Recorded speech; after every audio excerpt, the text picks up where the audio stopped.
تحدث ليونيل ميسي بإعجاب كبير عن المنتخب المغربي، مؤكدا أنه أصبح واحدا من أقوى المنتخبات على الساحة العالمية بفضل التطور الكبير الذي حققه خلال السنوات الأخيرة. وأشار إلى أن النتائج التي حققها أسود الأطلس لم تأتي من فراغ، بل كانت ثمرة عمل طويل ورؤية واضحة لتطوير كرة القدم المغربية.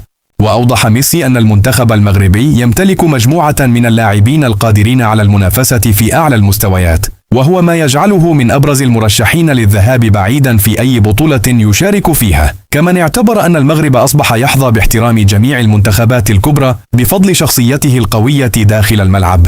وأشاد النجم الأرجنتيني بالخبرة التي يمتلكها عدد من لاعبي المنتخب المغربي، مؤكدا أن وجود عناصر اعتادت اللعب في أكبر البطولات الأوروبية يمنح الفريق قوة إضافية. وأضاف أن هذه الخبرة تساعد المنتخب على التعامل مع المباريات الكبرى والضغوط المصاحبة لها.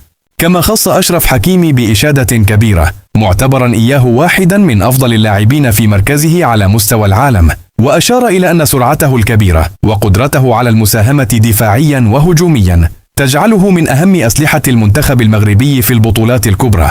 ولم يقتصر حديثه على اللاعبين أصحاب الخبرة فقط، بل أبدى إعجابه أيضا بالمواهب الشابة الصاعدة التي بدأت تفرض نفسها بقوة. وأكد أن امتلاك منتخب لمثل هذه المواهب يمنحه استمرارية وقدرة على المنافسة لسنوات طويلة.